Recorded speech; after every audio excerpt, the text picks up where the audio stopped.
Psychology in a nutshell.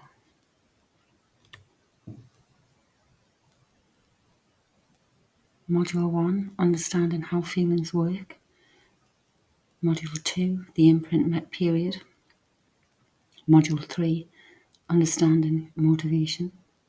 Module 4, your mindset and transformation. The goals: to increase your understanding of yourself, others, and the world around you. To gain an understanding of why you are the way you are. How to release old pain from the past that is not serving you for your highest good. To bring you into awareness of you, and to use this new awareness to help yourself and others.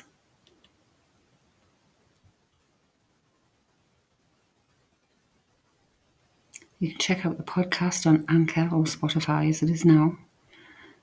Christina-May. And these are the episodes available there so far. And it's 15 episodes altogether.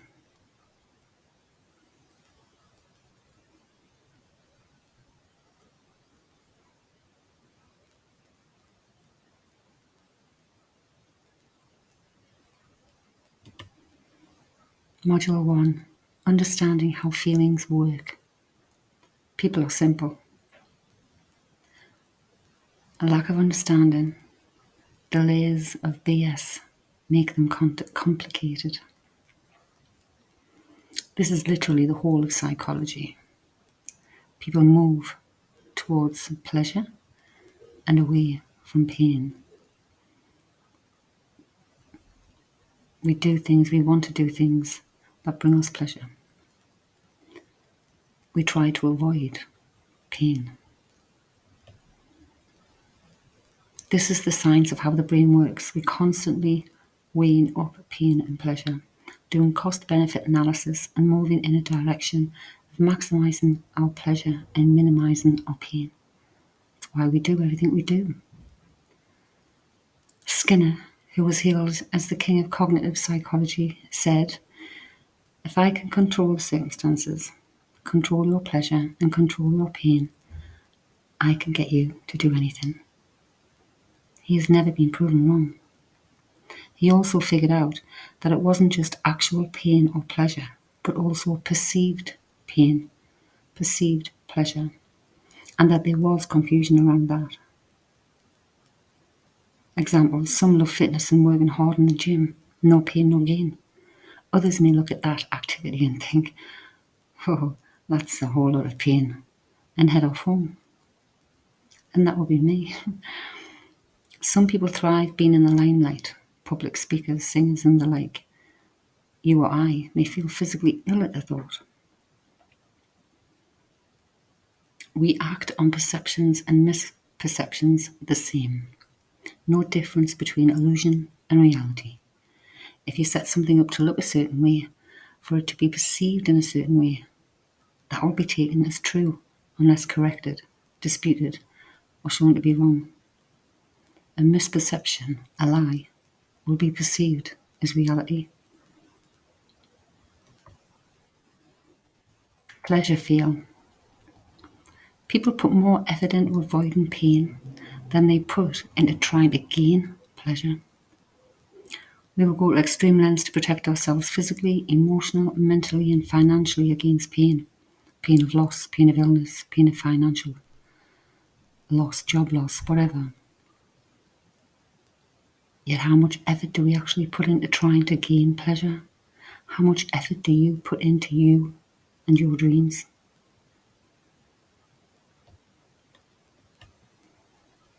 Thoughts become feelings, become things. Do thoughts create feelings or feelings create thoughts? They come so close together, but scientifically it's the thoughts that come first and the feelings are based on the thoughts that precede them. Based on that feeling, that you then take certain action. They teach this in REBT, Rational Emotive Behavioural Therapy. Thoughts and feelings always match. Angry thoughts, angry feelings. Worried thoughts, worried feelings. Happy thoughts, happy feelings. thoughts become things. So if our feelings are a reflection of our thoughts, and we have free will over our thoughts, it makes sense that we can change those angry, sad, or depressing thoughts and feelings into positive and happy ones, right? You have to have an angry thought to have an angry feeling. And to stay angry, you have to have a stream of angry thoughts. So you're thinking. You are continuing to make yourself feel angry, sad, depressed. You aren't controlling your own mind. You have the choice to choose a thought that makes you feel good.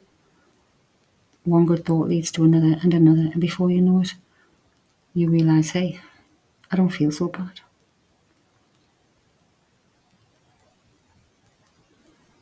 I've had telephone consultations with clients who've been down, tearful even, but during the course of the conversation, I always manage to say something that evokes a laugh, and the mood lightens, and I'll note that back to them. Now they can choose to keep on feeling that way by thinking positively, or they can go back to slumping once the call has ended.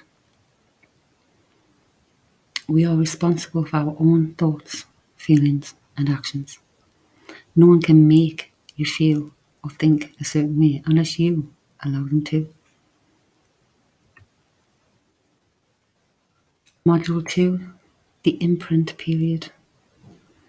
The subconscious mind is a programmable hard drive, like that in our computers, into which our life experiences are downloaded.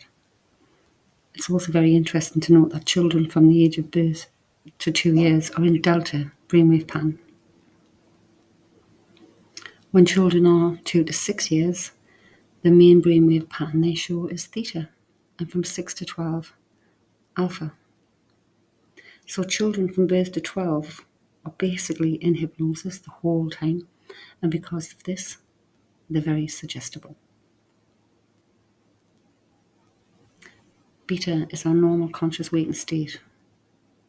Alpha is a hypnotic state, where positive imagery and affirmations can be placed into the subconscious mind, and is where our brain is operating in the 7 to 14 Hz range.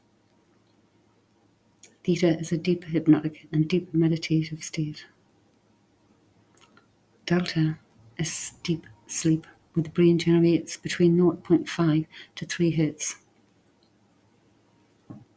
80% of your personality is formed between the ages of 0 to 7 years old.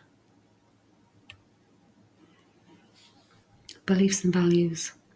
This shows why we form most of our subconscious mind patterns and beliefs in our early years, as our minds are like sponges, and the messages we get from our external world, both positive and negative, go directly into the operating system of our subconscious mind, programmed into us.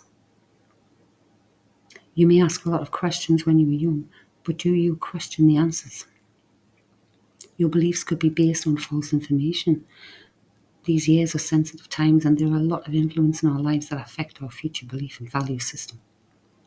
Views and beliefs of parents, siblings, relatives, friends, traditions that may be outdated, religious beliefs, cultural beliefs.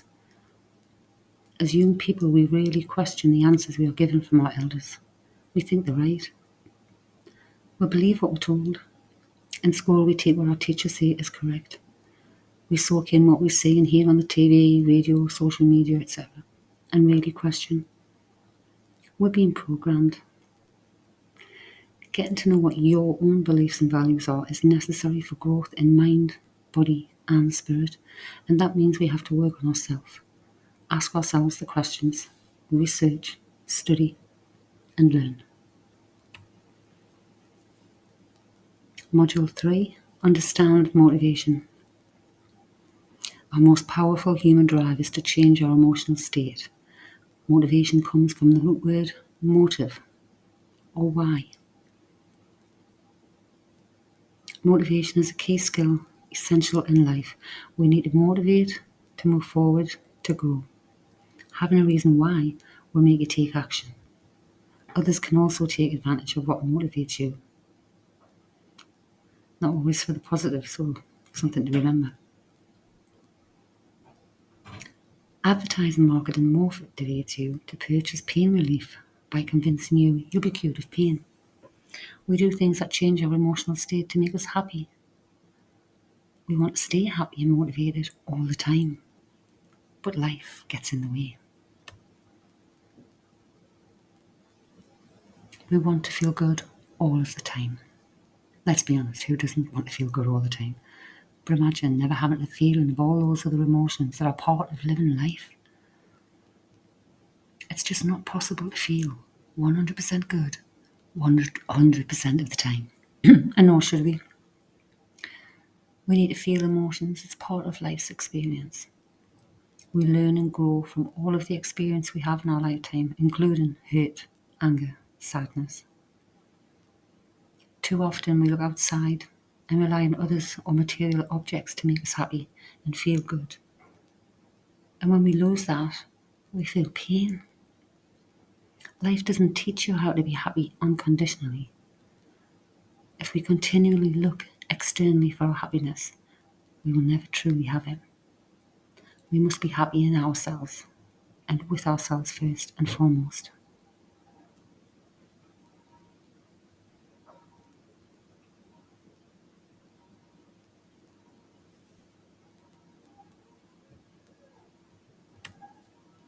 Module 4, your mindset and transformation.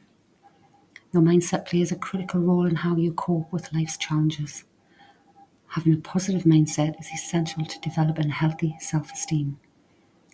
It's an important tool that affects our daily self-dialogue and reinforces our most intimate beliefs, attitudes, and feelings about ourselves. Your mindset impacts many vital aspects of your life, such as achievement and sustaining success, learning capabilities, problem-solving skills, relationship, health, generation of ideas, and much more. Beginning at an early age, your mindset begins forming.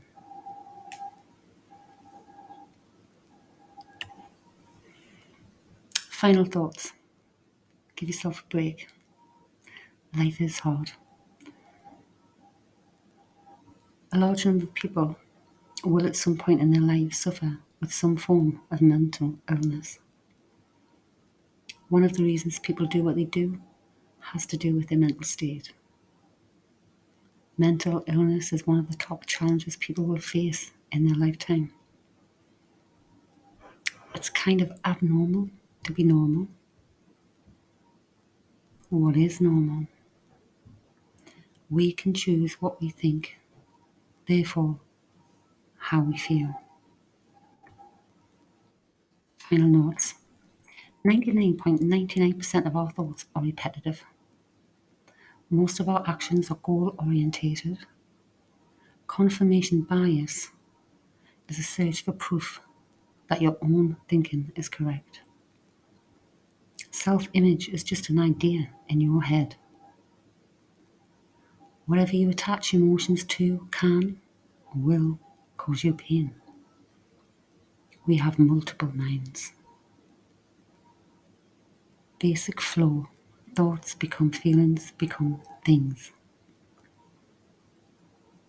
All mental pain is an internal conflict, you fighting and hurting you. Individuals are usually completely driven by self-interest. Thoughts and feelings always match. We are a product of our history. We are the source and the solution to our own problems. Human reasoning is 90% emotional and 10% logical. Most problems are illusions of the mind. Most of what you do and think is on autopilot. Most of our processes are unconscious. Suffering is the pain we hold on to. Your values and beliefs will determine 95% of your actions. Acting out, blaming, avoidance, and denial are all defense mechanisms. Your past does not equal your future. Don't forget to check in with the podcast on Anchor, or as it is now, Spotify. Christina-May. Take care.